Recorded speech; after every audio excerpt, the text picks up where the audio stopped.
Greetings everyone. நம்ம டெய்லியும் prelims and mains point of வியூல நம்ம கரண்ட் அஃபேர்ஸ் கொஸ்டின்ஸ் பார்த்துட்டு இருக்கோம். இன்னைக்கு என்ன கொஸ்டின்ஸ் இருக்கு அப்படிங்கிற பார்ப்போம். ஃபர்ஸ்ட் கொஸ்டின் பார்த்தோம்னா, who has been appointed as the new brand ambassador of Muthoot Pappachan group அப்படின்னு கேட்டிருக்காங்க. ஓகேவா? ஸோ பிராண்ட் அம்பாசிடர் யாரு அப்படிங்கிறதா கொஸ்டின். ஸோ ஃபேமஸ் பர்சனாலிட்டியா இருக்கனால கொஸ்டினா வந்திருக்கு. யார் அப்படின்னு பார்த்தோம்னா, நமக்கு ஷாருக் கான்.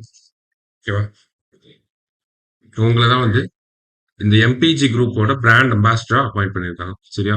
ஸோ நமக்கு பிராண்ட் அம்பாசிடர்ஸ்னு ரீசெண்ட் நியூஸ்ல பாக்குறப்போ 9th T20 வேர்ல்டு கப் அது கொஞ்சம் இம்பார்ட்டண்டா இருக்கு.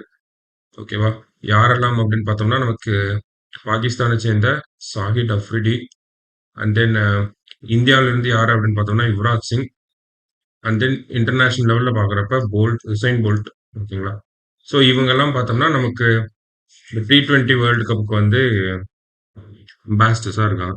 அடுத்தது, which institution recently signed a memorandum of understanding with the Armed Forces Medical Services for collaborative research and training? So collaborative research and training, R&D, research and development காக armed ஃபோர்ஸஸோட யாரு ஒரு MOE போட்டிருக்காங்கன்னா IIT Hyderabad தான். Focus எதுல focus பண்ண போறாங்க அப்படின்னு பார்த்தோம்னா medical devices, அதாவது டிஃப்ரெண்ட் டெரைன்ஸ்ல நம்மளோட சோல்ஜர்ஸ்லாம் வந்து எம்ப்ளாயி ஐ மீன் அங்கங்க இருக்காங்க இல்லையா? டிஃபிகல்ட் டெரைன்ஸ்ல வந்து இருக்காங்க. ஸோ அவங்க டெரைன்ஸ்க்கு ஏற்ற மாதிரியான மெடிக்கல் டிவைசஸை டிவைஸ் பண்றது இதனுடைய ஒரு மிகப்பெரிய அப்ஜெக்டிவா இருக்கு. அடுத்தது, who has been appointed as the managing director and chief executive officer of National Asset Reconstruction Company? So இந்த நேஷனல் அசட் ரீகன்ஸ்ட்ரக்ஷன் கம்பெனியோட எம்டியா யார் அப்பாயிண்ட் பண்ணியிருக்காங்க அப்படின்னு பார்த்தோம்னா பி சந்தோஷ் அப்படிங்கிறவர். ஓகேவா? அடுத்தது, who will head the gender sensitization and internal complaints panel of the Supreme Court அப்படின்னு கேட்டிருக்காங்க. ஸோ நமக்கு இந்த செக்ஷுவல் ஹராஸ்மெண்ட் ரிலேட்டடா டீல் பண்றதுக்கு ஒவ்வொரு ஆஃபீஸ்லயுமே இந்த மாதிரி ஒரு கமிட்டி இருக்கும். இன்டர்னல் கம்ப்ளைண்ட்ஸ் கமிட்டி அப்படின்னு சொல்லுவாங்க.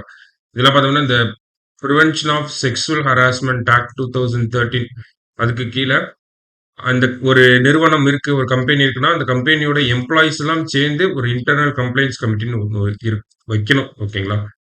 ஸோ அந்த மாதிரி இன்டர்னல் கம்ப்ளைண்ட்ஸ் கமிட்டி கிட்ட வந்து இந்த செக்ஷுவல் ஹராஸ்மெண்ட் கேசஸ்லாம் எம்ப்ளாயிஸ் வந்து ரிப்போர்ட் பண்ணணும். சரிங்களா? ஸோ அதே மாதிரியான ஒரு விஷயம் தான் இது இன் டர்ம்ஸ் ஆஃப் சுப்ரீம் கோர்ட்னு பார்க்கணும். அவ்வளோதான். சரியா?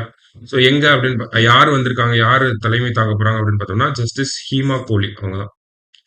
லாஸ்டா global day on parents is observed on which day அப்படின்னு கேட்டிருக்காங்க. June 1. சரிங்களா? ஸோ இன்னைக்கு prelims point of view 5 question பார்த்துட்டோம். நாளைக்கு 5 கொஸ்டின் வெயிட் பண்ணலாம். தேங்க்யூ.